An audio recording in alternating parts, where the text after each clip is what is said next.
Hey guys, Maximilian here, and wanted to report back after the event we had last night at Family Fun Arcade, the send-off that I was trying to coordinate a few people for, and was hoping that one or two people would show up, and wasn't expecting like 50 to 60. I would like to give a huge personal thanks to everybody that took the time, especially driving from long distances, to come down to Family Fun Arcade. Whether or not it was to meet myself or Dr. Doom, who made a guest appearance there, or anybody else that made and took the time to come to Family Fun and support the arcade for its final days. That was kind of the point, to bring some quarters, throw them into some machines, and have some fun playing arcade games, and everyone can understand the wonderful aspect of social gaming. Even though I tout myself as being the online warrior, the guy who plays fighting games online, I do love it, and I find the convenience of it to be absolutely amazing, but really, nothing beats the arcade experience and having people around you, and people get excited around you when something happens during a fighting game.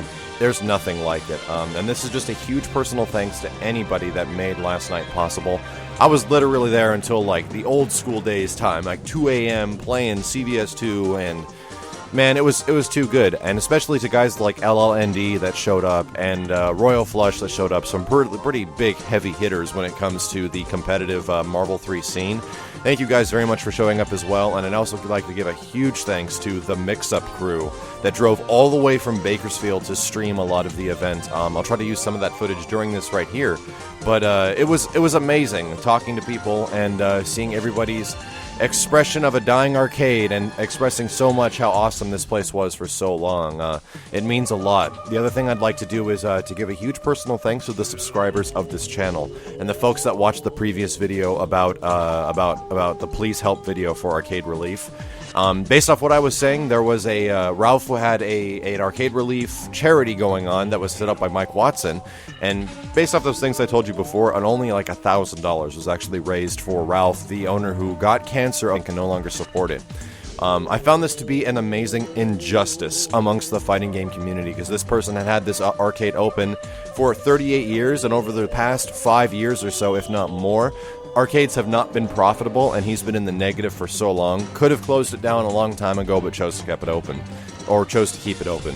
And I found this to be a huge injustice that this little bit amount of money is what was raised for Ralph, because he deserves more based off what he's done for so long. So all I did was let people know about this man's trial, about what he was going through, what Mike Watson was setting up.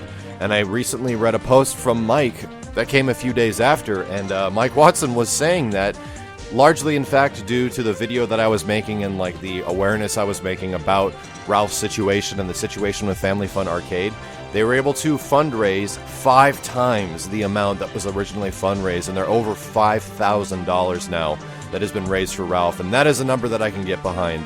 It's not always all about the money, but it's definitely about something that I think that definitely deserves the attention of especially the people that watch what I do, the community. Because everything you guys see on this channel, or everything I produce, comes from the grassroots of things that I grew up with at Family Fun Arcade and the people I met through there. It's really important to me, and based off the fact that you guys were able to respond in such a way, means more to me than I think anything. The fact that we see somebody in the community that has run into a problem, somebody that's done something for so long, and we responded. We responded, and we're actually able to support this person based off what they've done. It means a lot, guys, and I cannot be any more proud of you. I'm not just talking to the guys that were donating, I'm talking to anybody that was putting like the well wishes in their mind, who had the ending of Family Fun Arcade in their thoughts. It means a lot, guys, and the fact that there's that much positive energy flowing around the fighting game community, sometimes you step back from the game for a second and you look at what everything around you, and you're like, this is really important. This is something that deserves to be cherished. And competitive games are kind of like that. You hate each other when you're fighting each other a lot of the time, and then when you step off the machine, you have this big family of people. And I kind of feel like with what happened here, and with Mike Watson making everybody aware of the situation and setting up Arcade Relief and doing all this stuff, it's kind of like the family's coming together, and we have this big group of people that individually we're not very much alone, but when we work together, we can make miracles happen, man. And it's really something special. It's definitely one of the most unique and satisfying things that's happened to me after this entire, time I've been on YouTube and gathering this base of people that are following what I'm doing. I think stuff like this is really important, and supporting people that need it, based off the work they've done, is amazing. And from the bottom of my heart, guys, thank you so much. It means a lot. So thank you once again for tuning into the video, and anybody that showed up and happened to run into me at Family Fun last night, shout outs to you guys. It means a lot that you showed up and supported the arcade. My name is Maximilian, and I'll see you guys next time.